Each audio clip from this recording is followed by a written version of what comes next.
Bismillahirrahmanirrahim. Assalamualaikum warahmatullahi wabarakatuh. Alhamdulillahilladzi anzala ala 'abdihi iwad. Asyhadu an la ilaha illallah wahdahu la syarikalah wa asyhadu anna Muhammadan 'abduhu wa rasuluhu la nabiyya ba'dah. Tribuners yang dirahmati oleh Allah Subhanahu wa taala.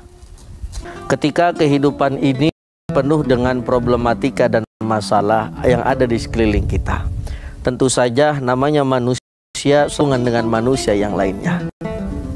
Antara satu manusia dengan manusia yang lainnya mempunyai karakter yang berbeda. Ada yang orangnya periang, ada juga orang yang sukanya setiap hari ketawa mulu. Pertanyaan, orang apa orang gila itu? Ada juga orang yang memang setiap hari itu penuh dengan senyuman. Ada juga orang-orang yang setiap harinya kerjaannya marah-marah mulu. Siapapun yang ada di hadapannya pasti dimarahin terus. Maka kehidupan yang memang sifatnya kita al-insanu madaniyun bitabai, orang itu butuh dengan orang yang lainnya, tentu saja yang harus kita perhatikan di dalam pergaulan adalah untuk saling menjaga hati. Kenapa seperti itu? Karena segala sesuatu problem timbulnya dari hati. Kalau hatinya baik, insya Allah apapun yang dilakukan akan mendatangkan kebaikan. Tapi sebaliknya tentu saja di dalam kehidupan pasti ada yang bikin jengkel, pasti ada yang bikin marah. Maka kita sebagai manusia gampang-gampanglah memaafkan orang lain. Karena dulu Nabi Muhammad SAW tentu saja dengan perjalanan beliau yang begitu panjang, beliau menemukan manusia-manusia dengan karakter yang berbeda. Beliau punya istri namanya Sayyidah Khadijah, yang mana Sayyidah Khadijah termasuk perempuan yang hebat. Beliau juga berteman dengan Sayyidina Abu Bakar As-Siddiq radhiyallahu an. Beliau juga berteman dengan Sayyidina Utsman bin Affan, bahkan keempat daripada Khulafaur Rasyidin, rajin mendampingi baginda Nabi Muhammad sallallahu alaihi wasallam. Tapi kita lihat di dalam histori Rasulullah sallallahu alaihi wasallam disakiti oleh beberapa orang. Apakah Rasul dengan menyakiti? Jawabannya tidak. Adalah satu hal ataupun satu pelajaran yang istimewa yang Rasul gambarkan kepada kita. Ketika kita misalkan ada orang yang membuat kita, mungkin hati kita marah, ya sudah, gampang-gampanglah kita memaafkan orang lain. Baik, dengan firman Allah Subhanahu wa taala di dalam surah Al-Isra ayat 34 yang nomor 3, wal 'afina 'anil nas wallahu yuhibbul muhsinin.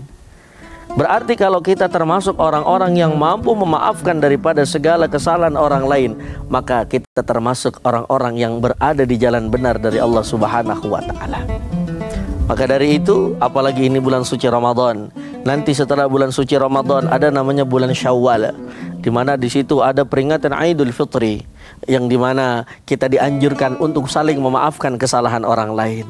Jangan pandang siapa orang yang kita maafkan, tapi kita pandang betapa hebatnya Allah ketika menciptakan hambanya. Hambanya berbuat salah, Allah terus memaafkan hambanya ketika hambanya ingin meminta maaf.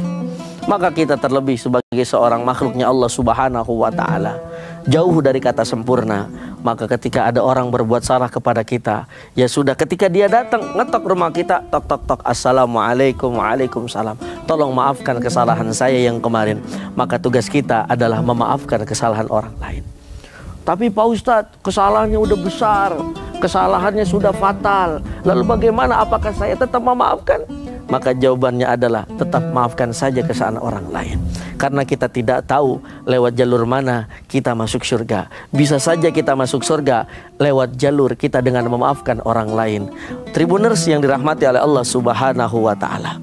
Maka dari itu marilah terus kita berlomba-lomba di dalam kebaikan. Jangan kita simpan dendam di dalam hati. Maka kalau dendam kita simpan di dalam hati, yang datang nanti satu, yaitu penyakit hati. Lalu lantas kalau sudah penyakit hati ada di dalam hati kita, di mana obatnya? Tidak ada obatnya di toko obat kecuali banyak-banyak menyebut nama Allah Subhanahu wa ta'ala.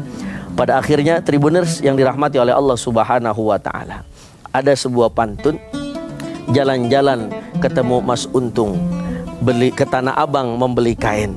Kalau pengen kita jadi orang yang beruntung, gampang-gampang kita memaafkan daripada kesalahan orang lain.